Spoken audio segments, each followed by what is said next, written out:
One of the biggest contributions of Proto-Indo-European mythology to modern pop culture is the lycanthropes. If that name confused you, you might recognize them from their other name, werewolves. Humans who are born with the curse of turning into ruthless beasts every full moon night as they forget their humanity have somehow always drawn audiences into the theaters. So today, let's take a look at the top 10 strongest fictional werewolves in cinema. But we do have a small request for you. Make sure you hit the bell icon and subscribe to our channel if you haven't already. That would mean a lot to us. Now, let's start.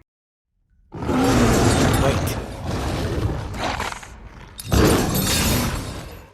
William Corvinus from Underworld. The Underworld franchise, which was started in 2003 and has 5 movies, introduced the world to the first werewolf, William Corvinus. Born in the 5th century AD, William is the son of the first true immortal, Alexander Corvinus, and Helena, a mortal woman. He inherited his father's immortality. One day, while he was traveling along the Carpathian Mountains with his twin brother Marcus, a huge rabid wolf attacked them. William jumped to defend his brother and got bitten. The Corvinus strain in his body, which made him immortal, reacted with the rabies virus from the wolf and caused genetic mutations. William began to suffer from convulsions, and by the end of that night, William turned into the very first werewolf. Though later generations of werewolves were able to turn back into humans, William unfortunately did not get this privilege, as the virus in him was too strong. He began to kill or turn any and everyone who stood in his path, and was consumed by an unbridled rage. The only person he refused to harm was his brother Marcus, who tried all he could to capture William. Soon, Marcus turns into a vampire after being bitten by a bat and converts Victor, a warlock, in exchange for his help in capturing his brother to stop his rampage. Victor creates the Death Dealers, a group of vampire warriors who set out to kill or enslave all the werewolves. Victor begins to develop a strong hatred for the werewolves, and his soldiers follow him as they don't really have any loyalty towards Marcus. They capture William and decide to put him to death. But Marcus intervenes, telling them that if William dies, all their Lycan slaves will die too. Marcus simply made up this lie to save his brother's life. Centuries later, Marcus tracks down William's prison and frees him, but his freedom is short-lived, as soon a new generation of death dealers attacks. Initially, the starved William feasted on the soldiers, but soon, Michael Corvin, a descendant of the Corvinus clan and a vampire-werewolf hybrid, ripped William's head apart, bringing an end to the terrible werewolf.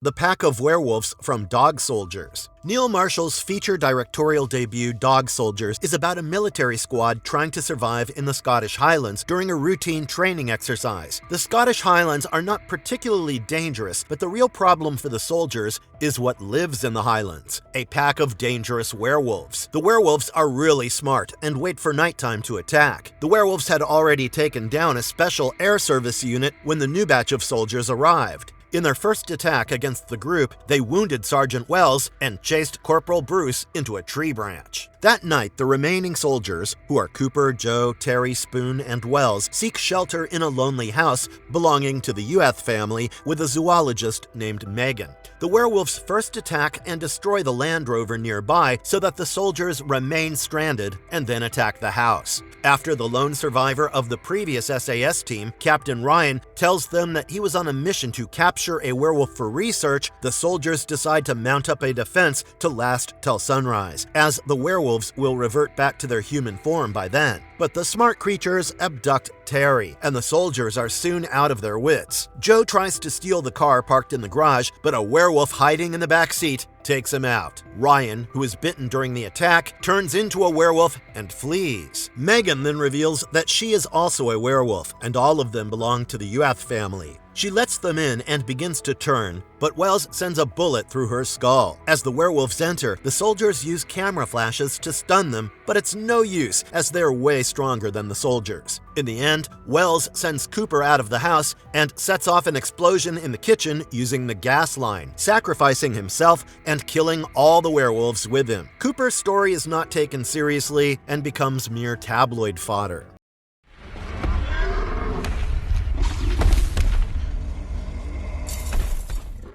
Quint Lane from Underworld. Underworld fans rejoice because we have another powerful werewolf from your fandom. Quint Lane is the son of Jacob Lane, the director of the biotech academy Antigen. Jacob injected Quint multiple times with a serum antigen developed from Eve, a tri-blood hybrid. Because of this, Quint is extremely strong and has incredibly fast healing. He also has more immunity against silver than other Lycans. Jacob used Quint's strength to further the antigen agenda and ordered him to kill any threats to the company. On his father's orders, Quint killed Lyda, a scientist who found out about the unethical treatment of Eve by Antigen and attacked Selene, Eve's mother, and a vampire soldier. After Eve escaped captivity, Quint was sent to bring her back. He led a group of Lycans to attack the vampire coven where Eve was seeking asylum and nearly killed every single member there, only stopping after they agreed to give up Eve. However, Selene finds out about Eve and, hoping to save her daughter, arrives at Antigen where she attacks Quint in the parking garage. A brutal fight follows, but Selene escapes into an entrance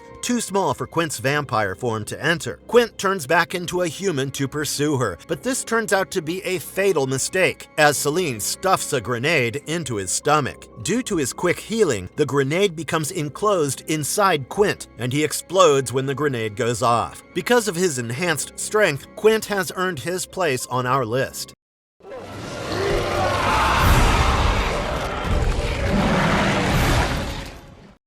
Gabriel Van Helsing from Van Helsing. Hugh Jackman in the 2004 movie Van Helsing played a formidable werewolf in the titular role of Gabriel Van Helsing. Gabriel already had a lot of accolades before he turned into a werewolf. He was an archangel and a messenger of God who had earned the title of Left Hand of God. He had taken on a human form and had lost his memories due to some unknown reasons, but he was still incredibly powerful and served the church as a monster hunter. One of his missions was to safeguard the last remaining descendants of Valerius the Elder, a valiant knight, to take down the monster Count Dracula in Transylvania. While carrying out this mission, Vulcan Valerius, one of the descendants he was supposed to protect, was attacked by a werewolf. Vulcan, forgetting all his previous memories, attacked Van Helsing and converted him. This proved beneficial for Van Helsing, as the monster he was supposed to hunt, Count Dracula, could only be killed with the venom of a werewolf. Gabriel, as a werewolf, is an imposing figure. He is a gigantic black wolf who stands on his hind legs. The incredible strength of his werewolf form helped him take down Count Dracula easily. Unfortunately, we do not get to see Gabriel as a werewolf for too long, as he's soon injected with the cure by Anna, Vulcan's sister, but not before he bites her and accidentally kills her. Like all werewolves, Gabriel is affected by silver, and his transformation can be delayed if the full moon is covered by clouds. In his werewolf form, Gabriel Van Helsing had superhuman stamina, strength, senses, and agility. Taking down Count Dracula easily earns him a spot on this list.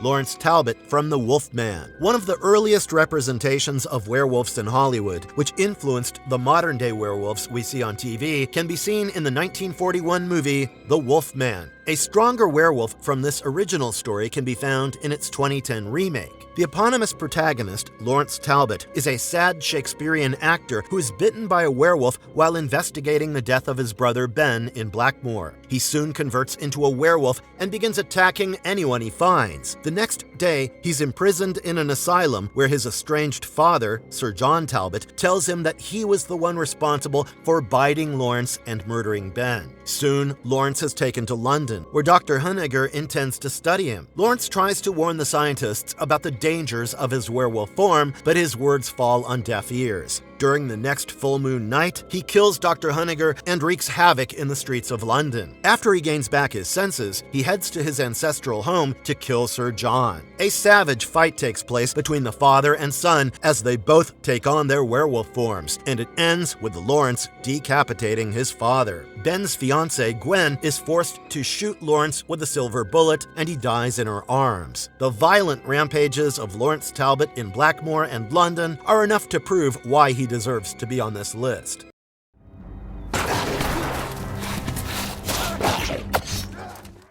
The Curse of the Werewolf from The Cursed. The 2021 Gothic movie directed by Sean Ellis gives us a new origin story for werewolves. The story begins in 1881 rural France when Baron Seamus Laurent begins the brutal slaughter of a Romani clan who have claimed his land. To save her clan, an old Romani leader makes a set of silver wolf fangs, but Laurent's men bury her alive along with the fangs and put up a scarecrow out of the mutilated body of one of her clansmen. Some days later, overcome by morbid curiosity, a farm boy named Timmy takes Laurent's kids, Edward and Charlotte, to see a scarecrow. While looking at the scarecrow, Timmy gets possessed and suddenly begins to dig beneath it, unearths the fangs, and wears them in his mouth. He bites Edward and escapes. Edward grows ill and that very night disappears. Charlotte heads to the church to pray and meets Timmy there. He tells her that he hid the fangs in the church. When Laurent's maid Anais discovers the fangs, Timmy runs scared and is killed by an invisible creature. A pathologist, John McBride, who discovers the body of Timmy, decides to help Laurent. The next day, 2 villagers are killed and a third severely wounded in wolf attacks, and John tells Laurent that this is the work of the Romani curse, which is turning villagers into werewolves. He kills the third villager just as she converts into a werewolf and tells him that the curse is out to get Seamus and his kin. John melts the silver fangs into 4 silver bullets and sets out to kill Anais, who has recently turned into a werewolf with Seamus. Though Seamus kills Anais, he too is bitten and decides to burn himself alive to avoid turning into a ruthless beast. Isabel, the grief-stricken wife of Seamus, hears the voice of her son that night and lets him in, allowing him to feed on the villagers. John tries to kill Edward with the silver bullet, but Isabel uses herself as a human shield. The bullet goes through her and kills her, but also strikes Edward. Edward, thanks to the silver bullet inside him, turns into a human and lives to become a soldier. The werewolf here is not just an animal, but a curse, a spirit, and the grief of the Romani people, all rolled into one, making it quite a powerful force to be reckoned with.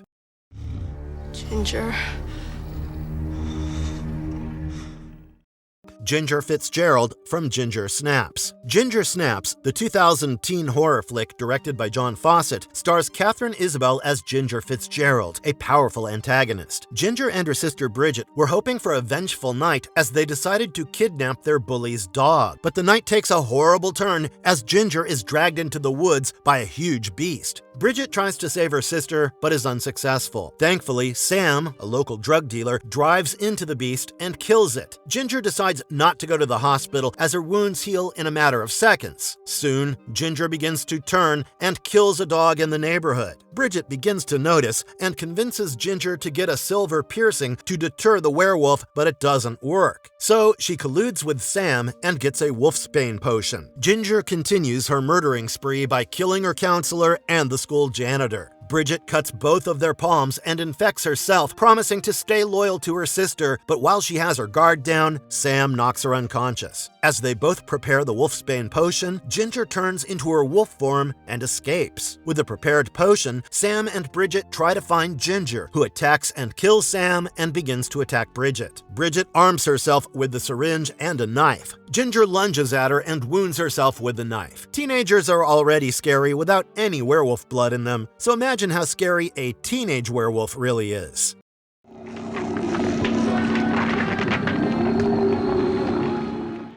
Eddie Quist from The Howling. Gary Brandner's The Howling tells the story of a resort full of werewolves. The strongest among them is Eddie Quist, a serial killer active in Los Angeles in the 1980s. Known by the media and cops as Eddie the Mangler, Eddie was lured into a trap using his favorite news anchor, Karen White. Cops unloaded their guns on Eddie and had assumed he had died, but his body disappeared from the morgue. Since the bullets weren't made of silver, Eddie had survived and had made his way to the Colony, a safe spot for werewolves run by Dr. George Wagner. Coincidentally, Karen begins to see Dr. Wagner to help her with her trauma. Meanwhile, Eddie kills her co-worker, Terry Fisher, who is also in Dr. Wagner's office. After seeing Karen, Eddie decides to finish her off and begins to transform in front of her, but she throws acid at him and flees. But thankfully, Karen's other colleague, Chris Halloran, had done his research on Eddie and had arrived at Dr. Wagner's with silver bullets. Just one silver bullet is enough to end Eddie's rampage. Werewolves are already scary and horrifying when they're in their wolf forms. Imagine if they had their bloodlust when they were in their human form as well. This is what makes Eddie earn a spot on this list.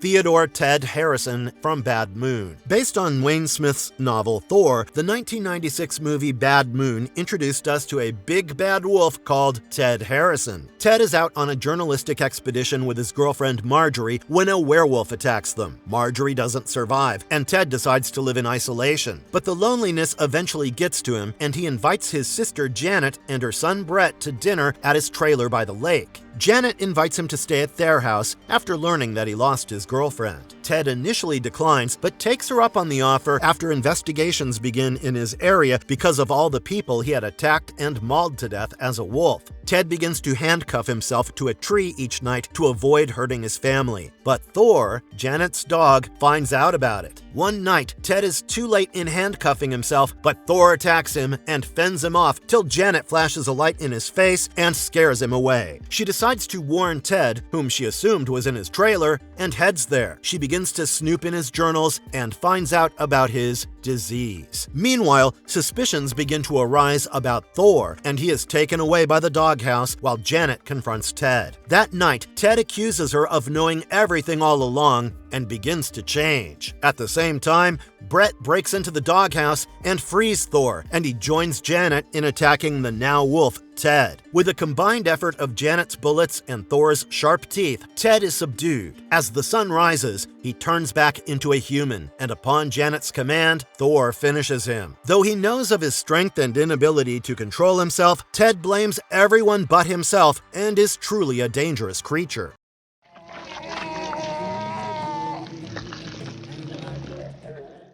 David Kessler from An American Werewolf in London. David Kessler had embarked on an adventurous backpacking trip across Europe with his friend Jack Goodman. In northern England, they were attacked by a werewolf who killed Jack and injured David. Jack's ghost asked David to kill himself while he was in the hospital, as he was inadvertently going to turn into a blood-hungry beast during the next full moon. David ignores the warning and moves in with Alex, an attractive nurse in the hospital where he was admitted. The first night of the full moon, he changes and prowls about London, killing 6 people in total: a couple, a trio of friends, and a tube passenger. He awakens the next day in the wolf den of the London Zoo with no memory of what happened the previous night. Somehow, he gets back to Alex's house, who takes him to the hospital for observation. On their way, they hear the cab driver mention the 6 murders, and David is immediately racked with guilt and heads to the police station to confess. But the cops don't take him seriously and drive him away. The next night, David heads to Piccadilly to avoid harming Alex, and as the moon rises, he begins to convert. He tears through the steel door of a movie theater and begins slaughtering the patrons. He then goes out to terrorize the pedestrians till cops are called. The cops open fire and kill David. Within 2 nights, David had taken the lives of innumerable people, making him one of the deadliest werewolves to ever be portrayed in film. Marvelous verdict. These are all the werewolves we think top the charts in terrifying viewers. Did we miss any of your favorites? Let us know in the comments below. And if you liked this video and agree with our list, make sure to leave a thumbs up and keep encouraging us. See you soon with another remarkable video. And if you liked our content, don't forget to leave a like and subscribe to us if you haven't already. Have a good one and be safe. Thanks, everyone.